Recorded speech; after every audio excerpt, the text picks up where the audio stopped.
আসসালামু আলাইকুম বন্ধুরা, কেমন আছেন? আজকে আমি আপনাদের সাথে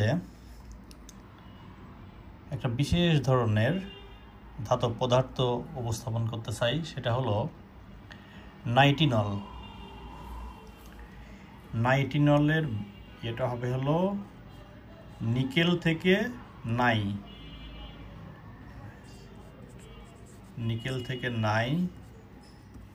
টাইটানিয়াম থেকে নাইটি আর নল।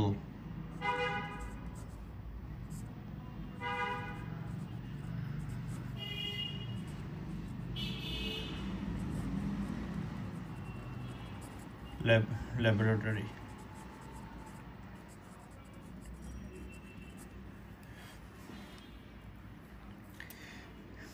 এই তিনটা সমন্বয়ে নাইটিনল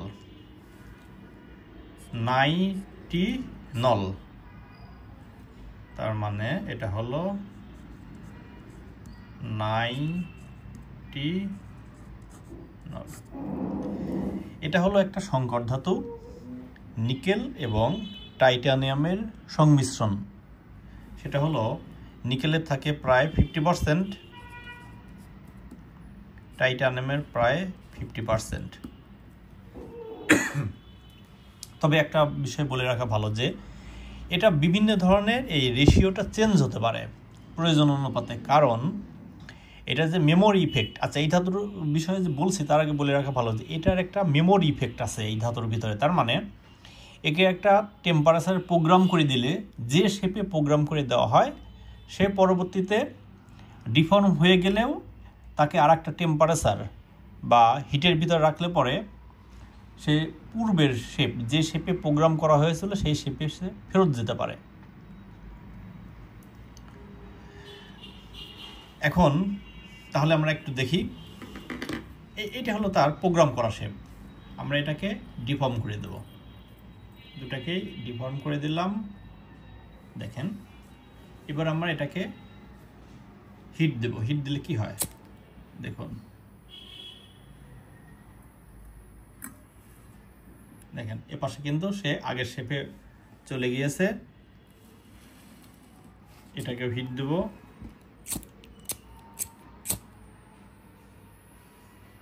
দেখুন সে কিন্তু তার প্রোগ্রাম করা শেপে চলে গিয়েছে। এখন কোশ্চেন হলো এই শেপটা কিভাবে দেয় অথবা প্রোগ্রাম কিভাবে করা হয়। প্রথমে নিকেল 50% অথবা টাইটানিয়াম 50%, এটা মিক্স করে এই ওয়্যারটা বা এই তন্তু অথবা ওয়্যার তৈরি করা হয়। তৈরি করার পরে এই যে শেপ দেখছি আমরা, এটা হলো প্রোগ্রাম করা শেপ। এই শেপের তার একটা ডাইস বা তার ভিতর রেখে 400 থেকে 500 ডিগ্রি সেন্টিগ্রেড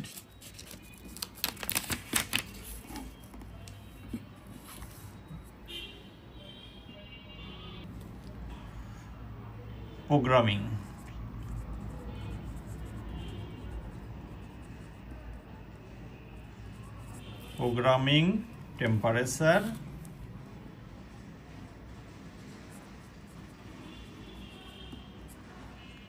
450 থেকে 500 ডিগ্রি সেন্টিগ্রেড। তার মানে এটাকে প্রথমে তন্তু হিসেবে তৈরি করার পরে 400 থেকে 500 ডিগ্রি এরকম ডাইসের ভিতরে, এই আকৃতির ডাইসের ভিতর ফেলে এটাকে 400 থেকে 500 ডিগ্রি সেন্টিগ্রেডে তাপ দেওয়া হয়েছে। তাপ দেওয়ার পরে সে এই শেপ, এটা হলো প্রোগ্রামিং শেপ, প্রোগ্রামড শেপ আর কি, এই শেপে চলে এসেছে। এখন কথা হলো এটা কত ডিগ্রিতে আমি ডিফর্ম করলাম। এটাকে ডিফর্ম করলে কত ডিগ্রিতে সে আবার প্রোগ্রাম করা শেপে ফেরত যাবে। এটা নর্মালি এরা ম্যানুফ্যাকচারের ওয়েবসাইটে এরা বলছে এটা -50 থেকে 100 ডিগ্রি। -50 থেকে 100 ডিগ্রির ভিতরে যে কোনো ভ্যালু হতে পারে। এটা নির্ভর করছে এই যে আমরা দেখিয়েছিলাম, এটার যে রেশিও, মিক্সিং রেশিও, এই দুইটার উপর নির্ভর করছে যে কত ডিগ্রিতে সে পূর্বের অবস্থায় ফেরত যাবে। এখন প্রোগ্রামিং টেম্পারেচার 400 থেকে 500 ডিগ্রি সেন্টিগ্রেডের ভিতরে যে শেপে আমি রাখবো সেই শেপে 400 থেকে 500 ডিগ্রি সেন্টিগ্রেড তাপমাত্রায় রেখে দিয়ে তারপরে একে আমি ঠান্ডা করব। ঠান্ডা করলে সে প্রোগ্রাম হয়ে গেল, তারপরে সে ওই শেপে থাকবে। তারপরে এটাকে আমরা শক্তি প্রয়োগ করে অথবা বল প্রয়োগ করে যখন ডিফর্ম করে ফেলবো, সে ডিফর্ম কন্ডিশনে চলে আসলো। আসার পরে একে আবার হিট দেব। হিট দিলে সেটা নর্মালি আমি যেহেতু মেস লাইট দিয়ে হিট দিয়েছি, এটা অবশ্যই 100 ডিগ্রি বা তার অধিক টেম্পারেচার। মোটামুটি আমি ধরে নিলাম 100 ডিগ্রি বা তার কাছাকাছি তাপমাত্রায় এটা তার প্রোগ্রাম ফেজে আবার ফেরত যায়। আচ্ছা, এটার একটা ইয়ে আছে, এটা ট্রায়াঙ্গল আছে যেটাদের স্টেট বোঝানো হয়। এটা একটা স্টেট, এইটা একটা স্টেট, এইটা স্টেট। এই যেটা হাই টেম্পারেচার স্টেট এটাকে বলে অস্টেনাইট অথবা হাই টেম্পারেচার।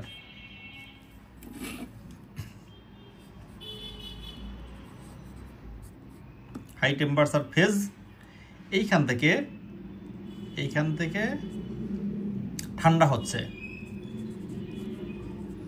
কোল্ড। এটাকে বলা হয় মার্টেনসাইট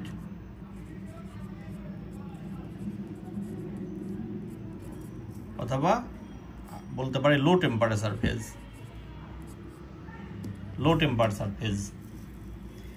এখন লো টেম্পারেচার ফেজ আসার পরে স্টেবল অবস্থায় থাকলো যদি কোনো ফোর্স অ্যাপ্লাই করা না হয়।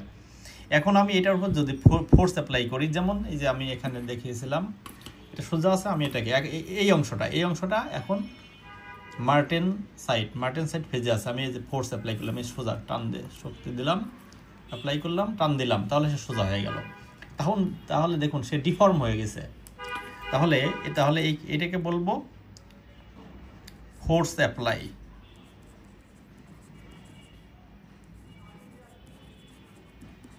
ফোর্স অ্যাপ্লাইড করা হলো, এটা করার পর তাহলে এই অবস্থায় যেটা আসলো এটাকে বলবো ডিফর্মড। এটা ছিল মার্টেনসাইট লো টেম্পারেচার, আর এটা হলো ডিফর্মড মার্টেনসাইট।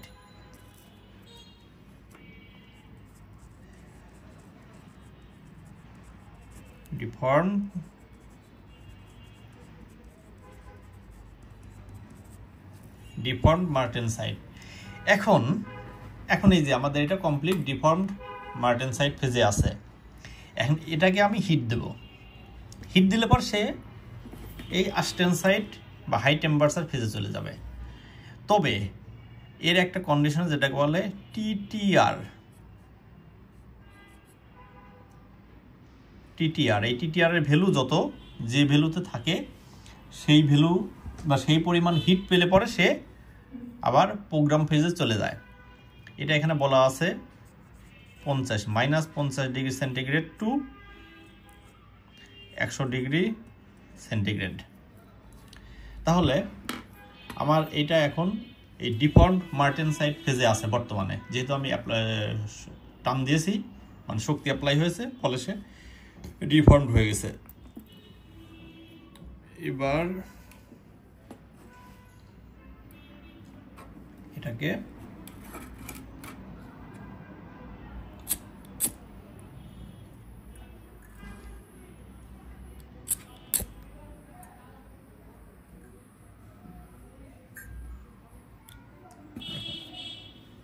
এই যে হিট যে দিলাম, এই হিট যে ভ্যালুতে হিটের এই আগুনের টেম্পারেচার 300-400 ডিগ্রি পর্যন্ত হতে পারে। তো সেক্ষেত্রে এই হিটের যে টেম্পারেচার বা যে পয়েন্টে এটা ডিফর্মড অবস্থা থেকে আবার প্রোগ্রামিং অবস্থায় চলে গেল, প্রোগ্রামড অবস্থায় চলে গেল, সেটাকে বলে টিটিআর। এটাকে বলে ট্রানজিশন টেম্পারেচার রেঞ্জ। এখন কথা হলো এটা কোথায় ব্যবহার হয়। আমি খুব সহজে যেটা বলতে পারি, এটা হিট সেন্সর হিসেবে ব্যবহার করা যায়। কারণ তাকে প্রোগ্রাম ফেজে রাখার পরে সেটাকে আমি যদি শক্তি প্রয়োগ করে ডিফর্ম অবস্থায় মার্টেনসাইট ফেজে রাখলাম, সেই অবস্থায় একটা সেন্সরের সুইচ অফ আছে। তারপরে কোনো কারণে ওইখানে যদি হিট অথবা আগুন অথবা কোনো ধরনের টেম্পারেচারের উদ্ভব হয়, তাহলে সে এই টিটিআর ভ্যালুতে যাওয়ার পরে সে প্রোগ্রাম ফেজে চলে গিয়ে সে একটা সুইচকে অন অথবা অফ করতে পারে। তাহলে সে আসলে হিট সেন্সর হিসেবে কাজ করবে।